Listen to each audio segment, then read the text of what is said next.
Hello friends, welcome back to the series on the restoration of this Cellini Original Canadian that we're doing for my friend Paul, also known as Pipesticks. And when last we saw Paul's pipe, we were working on the stem, ran into a bit of a trouble there towards the end of the stem making process, which, you know, that sort of thing happens, and all you can do is consider it experience. So I've remade the stem. This is a new blank, and it is at a point a little bit further on than when you last saw the ill-fated blank. So I have sanded this to its final shape now, and this has been buffed using micro mesh pads up to 2400, which is as far as I go when I'm going to buff. That's actually fine. This will buff up nicely. So the stem is in its final shape, and I think it fits the pipe fairly well. Compared to the original, it's similar. It's a little bit more robust, so I left the fishtail a bit wider because I wanted to leave the mouthpiece a bit thicker to mitigate the problem that the original had with the bite through. This was a very thin stem. So it's a bit thicker, and you can see here in profile. But still, I believe, is going to be a comfortable bite, and I widened it out just a bit more to sort of balance out the thickness with the width. Of course, this end is pretty much identical because it had to match the shank. And yeah, we got a good match. I'm pretty happy with that. So hopefully Paul will feel the same way. So the stem now we're done with until it's time to buff. So I'm going to take that off and just set it aside. And we now will turn our attention back to the stummel. So the other thing I did since last you saw this is I took care of this little bit of sanding that needed to be done here. Actually, it took almost no effort. I did a few swipes, maybe about 10 swipes with 220 grit, and actually was careful to kind of continue that around the entire bowl, just in case there was any reshaping, it would be symmetric. And then I followed that with some 400 grit. So everything on the pipe is now sanded to 400 grit, except the area right over the stamping. And the next step is going to be to stain this. However, before I stain it, the last thing I want to do before I stain it is I want to do a retort. And you hopefully have seen my retort video. I've got a very comprehensive video on the process, so I'm not going to video the retorting. But it's something that I really like to do on pipes. It cleans them well and sterilizes them. So I will do this. I'll give it the full triple retort. And then after that, I will do a contrast stain. Now the contrast stain will be the same process that you've seen before. I'll warm the pipe up on the heat gun.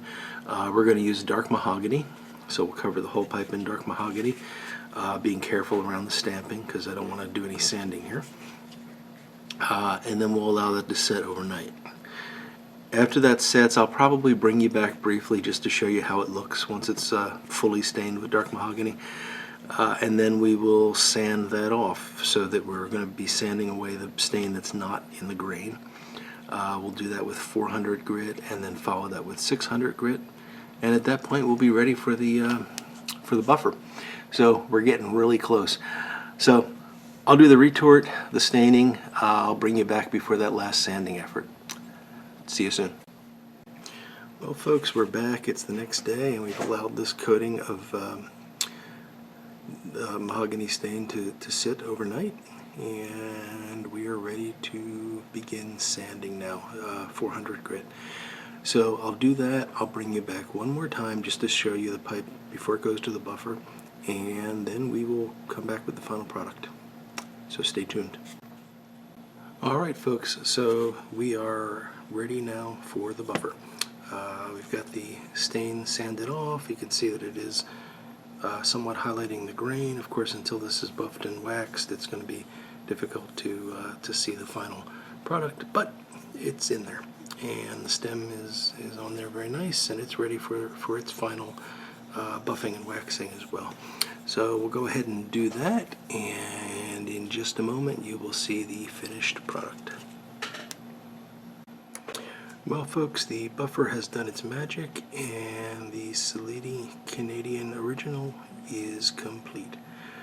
So, as you can see, the grain has really nicely accentuated. Nothing wild. We wanted to keep this consistent with the original design, and I think we've done a nice job of highlighting some of that really beautiful straight grain without making it garish. The top looks fairly good. There is that one bit of charring there that we couldn't do anything with, but you know, it's okay. It's part of the story. There's some really nice bird's eye on the bottom that we were able to bring out a bit with the contrast stain, and just some other really nice grain features along the shank. We did not touch that Cellini stamping, so that's intact, and I'm really happy about that. And then we've got this nice handmade replacement stem that's got a little bit more bulk to it than the original, hopefully to allow it to last a bit longer and provide many, many happy smokes. So, with that, we will draw this series to a close. I thank Pipesticks, my friend Paul, for providing the pipe and allowing me to take my time with this and do the video. I sure hope you like the final product, Paul. And I think, I can't say how she smokes, but she's a beauty, so I'm thinking she's going to give you many hours of enjoyment. Thank you all for watching, in particular my subscribers. I really appreciate you coming back time and time again. If you're not a subscriber and you'd like to see more videos like this, please consider subscribing.